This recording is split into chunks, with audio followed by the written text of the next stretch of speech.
Oprah has endorsed her as someone who has a revolutionary mindset, and her ideas are so involved and is a paradigm shift that can change the world. Dr. Shefali's groundbreaking approach and mindful living has made her a global phenomenon. We are so thrilled to have a wisdom teacher, acclaimed author, clinical psychologist, international speaker, and are you ready to be a world of change? When Dr. Shefali asked me, what should she talk about? I immediately said, a guide to awakening and actualizing your potential. So ladies and gentlemen, please welcome Dr. Shefali. Hello, everyone. I'm so honored to be here with you. I'm so excited that I get to taste a different country, even if virtually. So thank you for allowing me to be part of this. So it's funny that I was invited for this because I'm currently deep in my next book, which is a book on the awakened woman. And although it's entitled To Be for Women, it's really about a collective awakening for men, for women, and for our children. So let's just begin with, what does it mean to awaken? And what could that mean for your personal life? I may address women, but it's really also for men, because without our understanding of how we both co-create our reality, we won't be able to raise the consciousness for our tomorrow. So we're all in this together. We are all one. We are all interdependent. Yet we each play a unique role in moving the needle towards a greater consciousness. So what does it mean to awaken?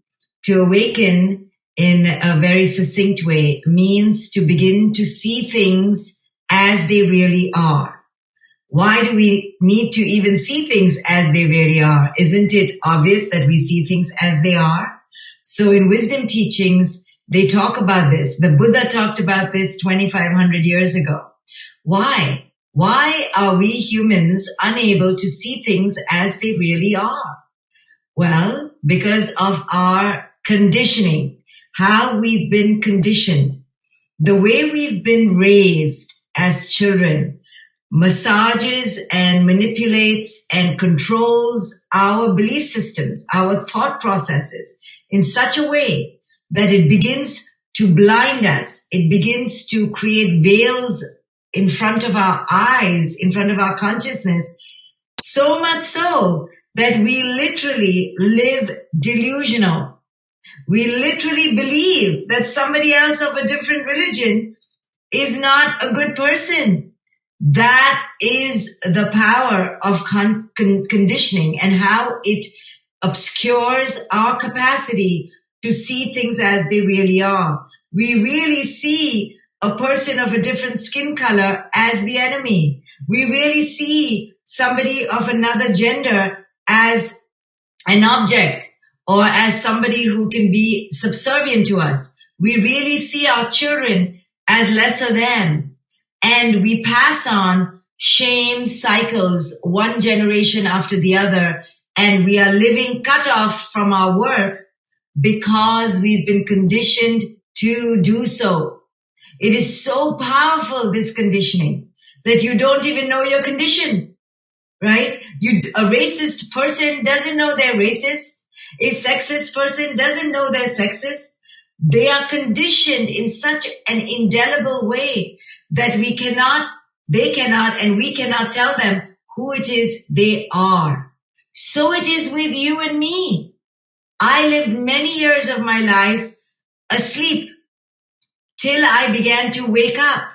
And waking up is an uncomfortable process, because when you wake up, you begin to realize, oh my goodness, what devastation, what destruction. How have I lived all these years?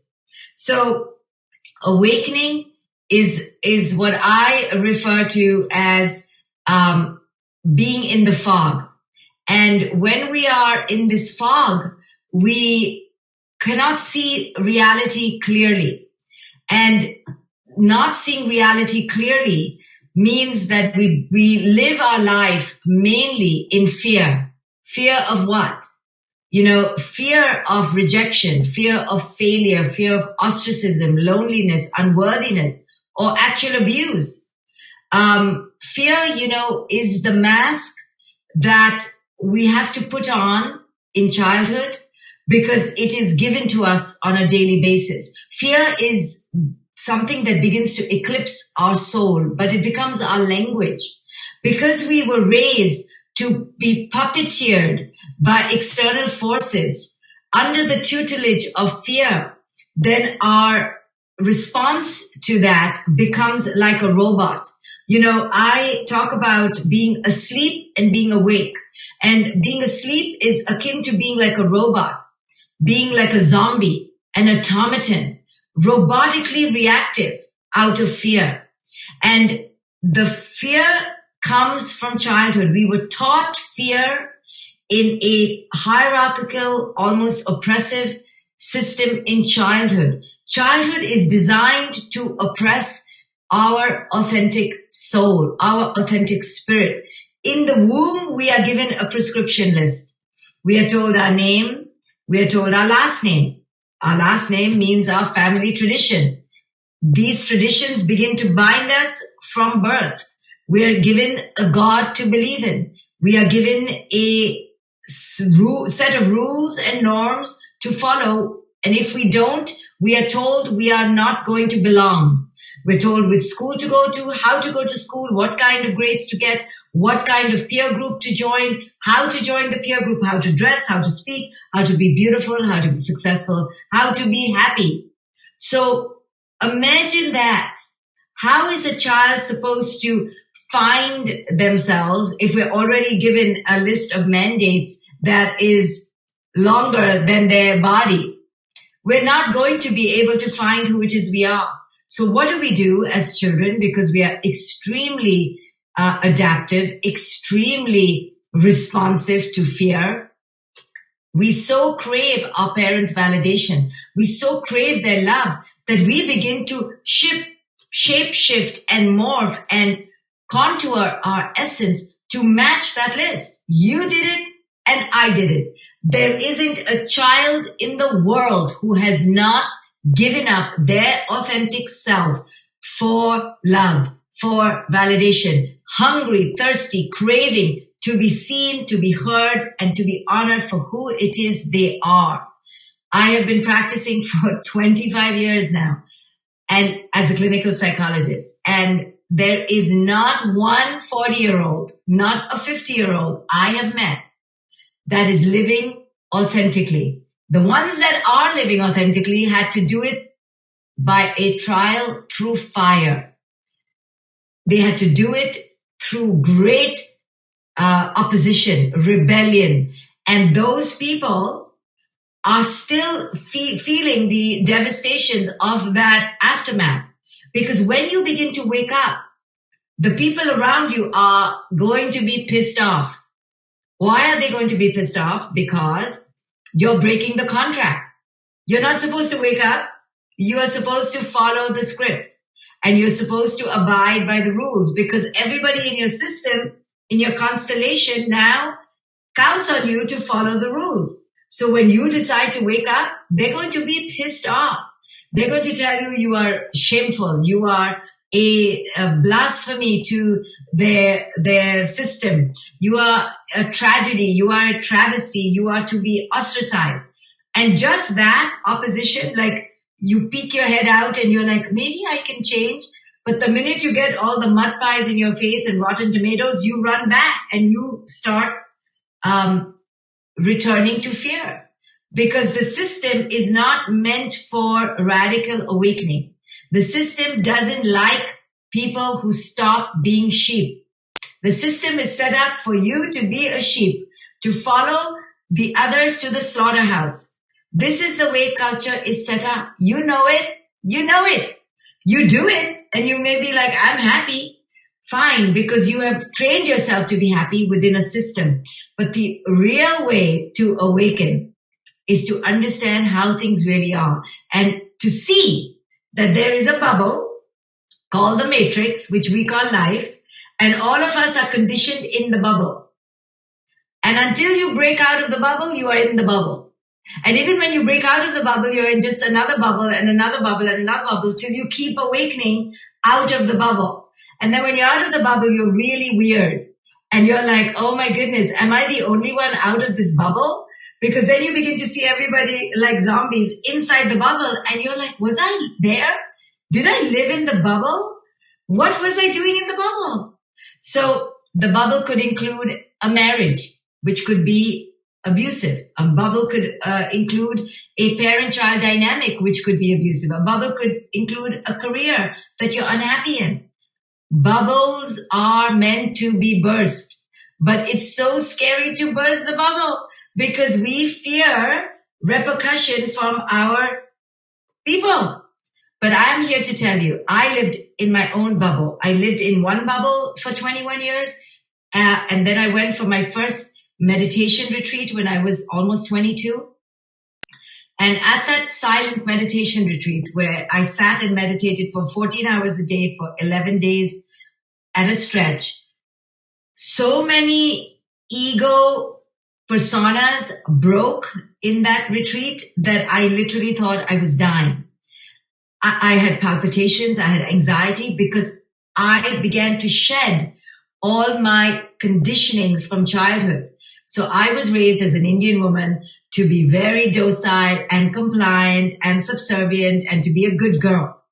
And at that retreat, I saw how I was raised. I literally saw a slideshow, a movie of my raising.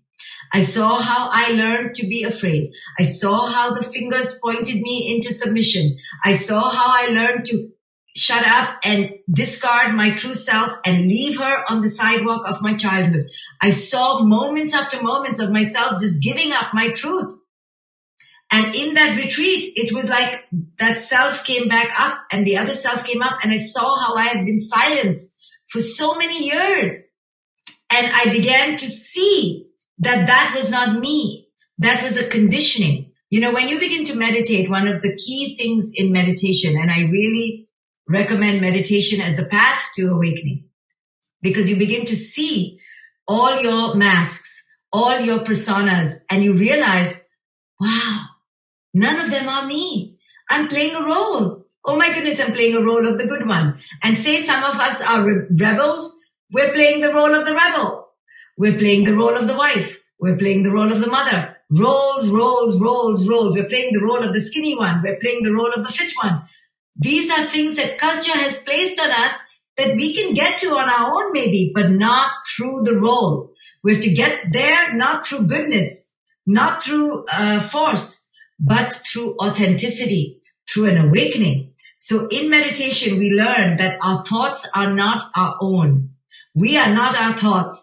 This epiphany, when you begin to meditate and you realize, my thoughts are not me. They are all injections on steroids. They are not really mine. This is a shock to the system. So when I began to realize that my roles are just roles that my mother taught me and culture taught me, and I learned it in the Hindi movies and I learned it from my best friend, and it's not me, I experienced a psychic death. So a psychic death is a prerequisite on your path to awakening. You cannot awaken until you die, right? So we're seeing this in this pandemic right now, that our old ways of being are dying and we are terrified. It's disorienting. I call it no woman's land or no man's land. It is the tunnel between the old and the new. This is what happens in an awakening process as well. You are giving birth to the new, but you can't give birth to the new until you make room, psychic room. And how do you make psychic room? You make psychic room by shedding the past, shedding the old, letting go of the old. But this is terrifying because as much as we don't like the old, we also love the old. You understand? We're attached to the old. It's not true love. It's attachment love, which is what all of us have in our lives. We don't really have true love. Most of us have attachment love. So we're attached to our old, and we're like, I know I'm unhappy, but at least I know I'm unhappy. At least I know I'm going to cry every day. At least I know I'm going to be pissed off every day. At least I know that hell. So awakening is really scary because you're letting go of the comfort zone, which is what we're doing in this pandemic, which is why on one level, I'm excited for the pandemic. I'm excited that we have been forced into the tunnel because the old way was toxic. The old way was dysfunctional. And the first step is to own it. So in meditation, when I own, oh my goodness, I've been living a fake life. I'm pretending to be this good girl. That's not who I am. I'm good, but not good out of civility, not good out of compliance, not good out of fear. I'm good out of authenticity, but who is my authentic self? So this letting go means that you first have to realize, I am living fake. I am living inauthentic. I am living in fear. I am living dysfunction. I am living toxicity. This is the first bold admission. There will be no change without first owning the bullshit. Sorry to speak like this, but this is the truth. If we don't own the crap and see it, we will not move on. When I left that meditation retreat, I went back to my old life, a completely different person. But I couldn't fix the jigsaw puzzle because I had changed, but my old crap was still the old crap. Everyone was looking at me, expecting me to be the old self. And I severely disoriented and I had a psychic death. I went through the tunnel though. I didn't go back to my old ways. I met a professional. I started going for therapy. I went for intensive wisdom courses. I began meditating. I did things because I knew that I must awaken. I cannot live in fear my whole life. We aren't born to live in fear. We have one life in this form and we must live it in fear. Fear of what? The biggest fear is what will other people say? And then when I began to realize that these other people I'm so scared of are so unconscious, so robotic, so hungry for the markers of success and achievement, slave to their own culture. And I began to see that they're living in more fear than I ever lived. I began to take my power back. I was like, I'm not giving you my power. You live in fear. You're just following the prescription. What is something original you have done? And I began to understand that it's up to me. I have to take my power back. I can't blame the men in my life. I can't blame my parents anymore. I needed to own. I was living a role. I was living in fear. The power is mine to change this. And this takes a lot of courage. Oh my goodness, I was terrified. My next awakening took another 22 years. Okay, it took me first 21 years to get to the meditation retreat. That whole 6 months of change and shedding was devastating. And then it took another 22 years. And now I'm 48. So I've passed the second cycle. Now I can say I am finally touching authenticity. This is how pervasive our conditioning is. It's so frustrating to me because I see our daughters and sons being conditioned too. And I watch them now go under the ocean and be submerged. And who knows when they'll come out on the other horizon. But here's the good thing. Each one of us has to awaken at our own time. When I began to awaken, I became a zealous converter. I was like, I'm going to convert everybody and awaken everybody. I began becoming militant. Meditate, meditate, meditate. And I was terrible to be around. And then I woke up again and I realized, everyone has to awaken at their own time. I cannot force my daughter to awaken. I cannot force my partner to awaken. I can't force my parents. So I released my prongs under their skin. I realized it wasn't my business. My business is to stay in my own lane and do my own inner work. I began to examine the many masks of my ego. The ego is the persona we create in order to survive childhood. I became the pleaser. I became the good girl. I became the achieving one. I became the peacemaker. Those were my roles. The bleeding empath, taking care of everybody but myself. And I began to shed those roles. I began to do it by asking pivotal questions. I began to look inward and ask, am I right now making this choice out of fear or authenticity? And this became my guiding principle, fear or authenticity. And for the first 10 years, all my answers were fear, fear, fear. And then I began to ask, well, if I had no fear, what would I do? And oh my goodness, the life I would live if I wasn't afraid was an entirely different life. It's the life I'm living now. So it took me another 10 years after that to begin to shift out of the old life because I had made choices. And I didn't want to hurt people, but I began to release people in love and compassion. As I began to have more self-worth, I began to love people more. I didn't resent people for putting me in this position. There was no more victimhood. I have been living victimized by culture. Oh, the patriarchy is so oppressive. Men are so mean to me. You know, my parents didn't understand me. My partner doesn't love me. I stopped all that. I realized that there is no one on the outside that I can look to give me my worth. I began to create my own inner sovereign worth. I began to say no more. I began to create boundaries. I began to not blame anyone on the outside for my plight. Each time I was back in my role, I didn't blame the outside world. I began to look inside. Why am I creating this dynamic? What in my childhood needs attention right now that I need to heal? Why am I looking for external validation, approval, and praise? I call this the triple threat that we women are hungry for, especially women. It's approval, validation, and praise. Men want it too, but women go about it in a very different way. Men go about it through aggression and success in the outside world. Women abscond their true self. We begin to give up parts of ourselves to get the approval, get the validation, get the praise. We need to end this as women. We need to take our power back. And the only way to do this is to understand that men and women are both victims of a patriarchal oppression. It's what I call a whiteified patriarchy. I'm sorry, it's the white man on top. And until we understand that there are devastating implications of this oppression that we are living under, we will not awaken. Our sons are experiencing it and our brothers. They may be in charge, but they are also victims of the same oppression because the patriarchy divides and rules. The patriarchy points fingers. The patriarchy creates competition, comparison, and lack. It is a model of scarcity.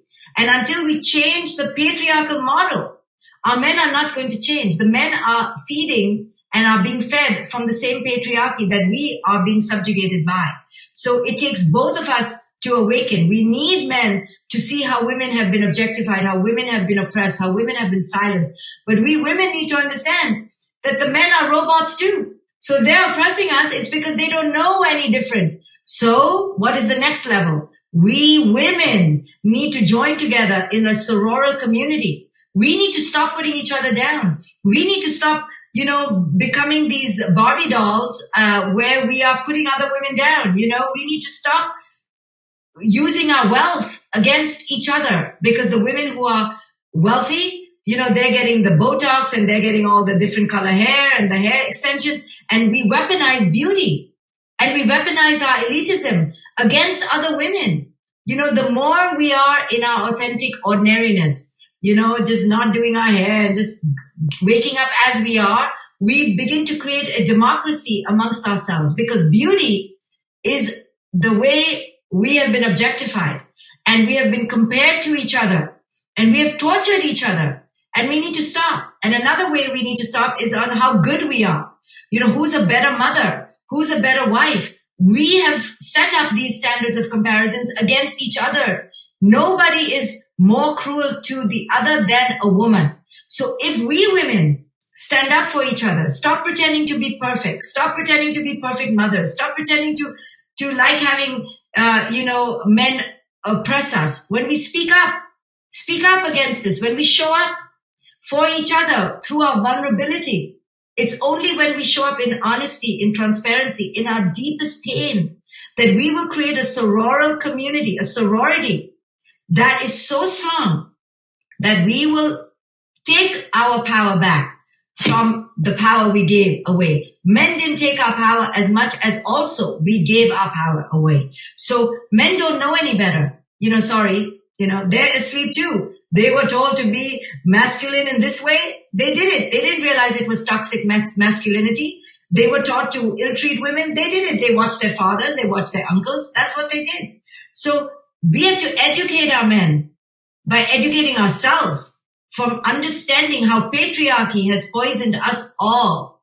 And until we women join together and educate each other and support each other. So women should not be shamed. There's so much stigma around women saying that they are divorced, that they are abused, that they want to leave their families. The women don't leave because other women stigmatize them. And we need to stop this. Men, of course, why wouldn't they stigmatize us? They stigmatize us because they get privilege from that. The ones who are in the power position will never stop. It's the oppressed, us, who need to stand up for each other by not stigmatizing each other in shame. Shame and fear are the two elements that keep us down. So we need to say, it's okay. It's okay. Tell me about your abuse. It's not your fault. It's not your fault. And that's why the Me Too movement is so fabulous, because for the first time, women are not allowing themselves to be stigmatized. So if you right now in your life are feeling that you are in a position of fear and shame because you have been oppressed by your partner, by your culture, by your family, speak up. Find a woman that you can talk to and join in sisterhood, because it is through our shared bond. We are all oppressed on some level. There is not a woman who has not been afraid to walk alone at night. There isn't a woman who has not experienced unwanted, unwarranted, violent, sometimes abusive attention from men. By the age of 10, I was molested a bazillion times in India. I talk about it unabashedly. It wasn't my fault I was molested. I was touched, groped, catcalled, and abused by uncles, family members. I mean, it was like free for all.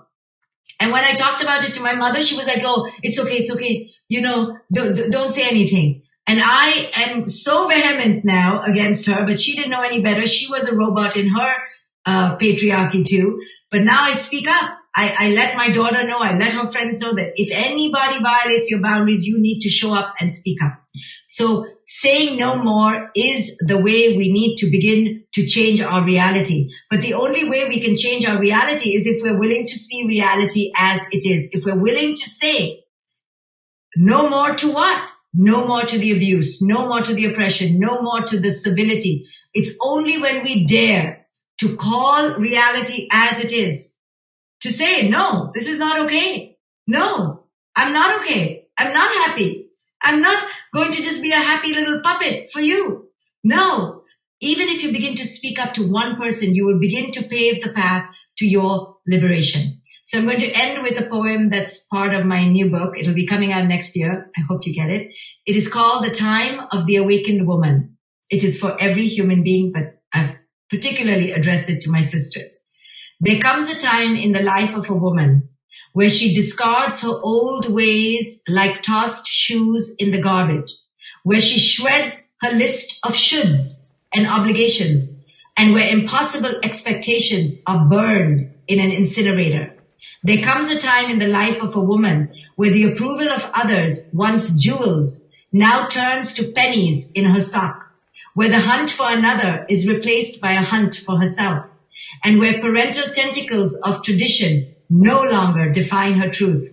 There comes a time in the life of a woman where her desire to fit in with the crowd dissolves, and where her manic compulsion to be perfect vaporizes, and where her obsession to be voted popular eviscerates. There comes a time in the life of a woman where she simply says no more, where facade, artifice, and guile leave her nauseated, where righteousness, dogma, and superiority repulse her. There comes a time in the life of a woman where she no longer fears conflict, but faces it boldly like a lioness, where she guards her authenticity as fearlessly as she guards her babies, and where she drops the role of savior, knowing she can only save herself. There comes a time in the life of a woman where she no longer cowers in the shadows of her unworthiness, where she no longer plays small so others can feel big, where she swaps the role of victim for the role of co-creator, There comes a time in the life of a woman where she unabashedly and boldly occupies her ultimate sovereignty, where she finally feels ready to claim her space in the world, where she redefines compassion as unequivocal self-love. There comes a time in the life of a woman where she finally releases her childlike dependencies on others, where she dares to rewrite a new mandate of living for herself, one that says, I release unworthiness and fear. I divorce servility and passivity. I divest inauthenticity and enmeshment. I end the pretense of being someone I am not. From now on, I declare, I will ascend into my power. I will embrace my greatest autonomy. I will celebrate my honest worth. I will embody vulnerability and courage. I will manifest the authentic me. I am ready. The time is now to awaken into my renaissance. Whew. Thank you all for having me here. Thank you. Thank you so much. Let's give her an extended round of applause. Thank you, Dr. Shefali. Thank Incredible. you, everyone. Bye.